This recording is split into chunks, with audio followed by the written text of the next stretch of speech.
Friends, welcome to Dheeraj and Mokshita edition charts. ఈరోజు వచ్చి మన అన్న ఆర్టీసీ క్యాంప్కి వెళ్ళేసి వచ్చాడు.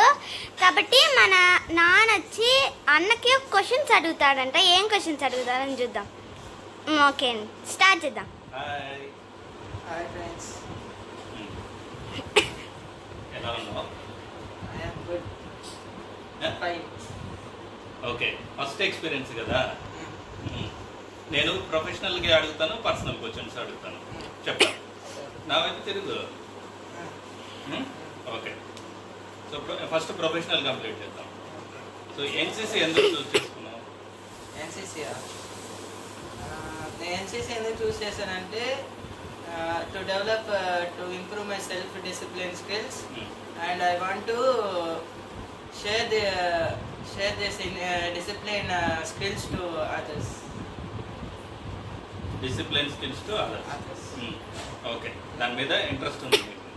ఓకే, సో క్యాంప్ ఎట్లా ఉంటుందని ఫస్ట్ నీ ఎక్స్పీరియన్స్ ఏంటిది? అంటే పోక ముందు నీకు ఏమనిపించింది? క్యాంప్ ఫుల్గా వచ్చి ఫుడ్ బాగోదు అనుకున్నాను.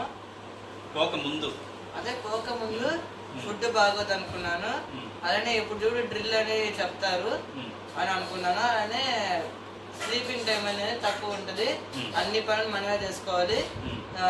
ఏదైనా తప్పు చేసినా కానీ వచ్చి ఖచ్చితంగా సివియర్ పనిష్మెంట్ అవుతుందని అనుకున్నాను. అక్కడ ఏం జరుగుతుంది అని చెప్పి అనుకున్నావు, కానీ ఇప్పుడు ఎన్సీసీ వల్ల వచ్చేసేసి ఏం నేర్చుకోబోతున్నావు అనే దాని గురించి ఆలోచించావా? ఎన్సీసీ వల్ల క్యాంప్కి వెళ్ళి నీవు ఉండే ఫెసిలిటీస్ గురించి ఆలోచించావు. సరే, అక్కడ నేర్చుకోబోయే దాని గురించి ఏమైనా ఆలోచించావా? ఏంటది? నేను అక్కడికి వెళ్ళి ఎలా నా డ్రిల్ ఎలా ఇంప్రూవ్ చేసుకోవాలని ఆలోచించాను. అలానే వచ్చి నా ఎన్సీసీ గురించి ఉన్న స్కిల్స్ ఇంప్రూవ్ చేసుకోవాలని అనుకున్నాను. నెక్స్ట్ క్యాంప్కి ఐజీసీ అనే క్యాంప్కి వెళ్ళాలని ఏమని పెట్టుకున్నాను. అట్లానే ఇంకోసారి క్యాంప్ జరిగితే వచ్చేసేసి మళ్ళీ క్యాంప్కి వెళ్ళాలనే ఇదిలోనే వెళ్ళావు, అంతే కదా? రైట్. ఓకే, సో మీ ఫ్రెండ్స్తో పాటు వచ్చేసేసి జాలీగా మీరు ఎన్సీసీ క్యాంప్కి బయలుదేరారు. ఎప్పుడు? 19th September camp starting. జాలీగా వచ్చేసేసి క్యాంప్కి వెళ్ళారు.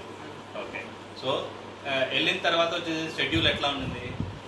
షెడ్యూల్ డైలీ రొటీన్ ఏంటంటే 5:30కి మనం ఫాల్ ఇన్ అంటే వాళ్ళు ఒక ప్లేస్ చెప్తారు, మనం 5:30 లోపు అక్కడ ఉండాలి, లేకపోతే పనిష్మెంట్. అందుకని నేను